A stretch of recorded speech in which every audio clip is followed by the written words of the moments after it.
মৌমাছি হচ্ছে একমাত্র প্রাণী যে প্রাণীর উপরে ওহী আসছে। আল্লাহ বলছে আমি মৌমাছির উপর ওহী দিয়েছি। তার মানে মানুষের উপর ওহী আসলে সে নবী হয়। আর যদি কোনো প্রাণীর উপরে ওহী আসে, যদি সে নবী হইতো, তাহলে প্রথম নবী হইতো কে? মৌমাছি।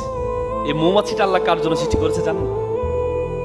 মৌমাছিটা আল্লাহ তাআলা কোরআনে একটা সূরা আছে, সূরা নাহল, যার অর্থ হচ্ছে মৌমাছি। এবং সূরা নাহলে বলেছেন আমি মৌমাছিকে বলেছি তুমি উপরে পাহাড়ের জায়গায় পাহাড়ে গিয়ে তুমি বাসা করবা, বাসা করে তুমি ফুল ফল থেকে তুমি কি নিবা? কি নিবা? তুমি তোমার খাওয়ারটা গ্রহণ করবা। কিসের জন্য জানেন? কারণ এটার জন্য মানুষের জন্য আমি শেফা হিসেবে রেখেছি। কি হিসেবে রেখেছি? শেফা। তার মানে মানুষকে দেখেন, আপনি মৌমাছি অবাক হয়ে যাবেন। আপনি দেখবেন একটা অঞ্চলে একটা মৌমাছি দৌড়াচ্ছিলেন, একটা মাছিও দৌড়াচ্ছিল। মাছি যেখানে দৌড়াচ্ছিলেন নিচে অনেক ফুলের বাগান। মাছি তো আপনারা জানেন, মাছি হচ্ছে ময়লা থেকে খাবার গ্রহণ করে নেয়। আর মৌমাছি মধু থেকে।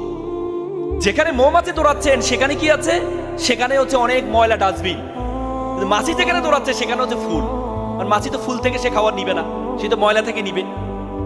তখন সে ঘুরতে ঘুরতে অনেকক্ষণ ঘোরার পরে ফুল বাগানের নিচে একটু ময়লা পেয়েছে, ময়লা থেকে সে খাবারটা গ্রহণ করে নেয়। আর মৌমাছিও ঘুরছে ঘুরছে ঘুরছে ঘুরার পরে ময়লার নিচে ছোট একটা ফুল ছিল, ফুল থেকে সে তার খাবারটা গ্রহণ করে নেয়। তার মানে এই মৌমাছি যখন খাবারটা গ্রহণ করে তখন তার বাসার দিকে যায়, তখন প্রথমে এক স্তরের নিরাপত্তা ব্যবস্থা আছে, তারা মৌমাছিকে ঢুকতে দেয় না। প্রথমে তাকে দেখে সে খাবারটা গ্রহণ করেছে, এই খাবারটা কি কিনা, শুদ্ধ কিনা। যখন দেখে যে অশুদ্ধ খাবার, তখন তাকে আবার পাঠায়, যাও পরিষ্কার করে আসো। কারণ এই খাবারটা পৃথিবীর সেরা, আল্লাহর সবচেয়ে প্রিয় মানুষের জন্য এই খাবারটা। সুতরাং যাও আবার পরিষ্কার করে আসো। সে আবার যায়, যাওয়ার পর আবার তাকে দেখে, দেখার পর যখন দেখে যে না আরো এখনো ক্লিন হয়নি, আবার পাঠিয়ে দেয়। তৃতীয়বার যখন আসে, যখন দেখে যে ক্লিন হয়নি, তখন এই মৌমাছিটাকে মেরে ফেলা হয়।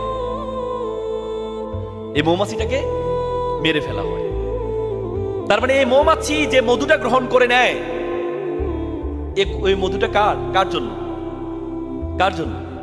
মানুষের জন্য। আল্লাহ রাসূলের কাছে একবার একটা সাহাবা নিয়ে আসে, ইয়া রাসূলুল্লাহ ওর স্লো মোশন হয়েছে, মানে পাতলা পায়খানা হচ্ছে। তো বললো যে মধু খাওয়াই দাও। খাওয়ানোর পর দেখে যে না আরো বাড়ছে। বলি ইয়া রাসূলুল্লাহ এ তো বাড়ছে, বলে মধু খাওয়াই দাও।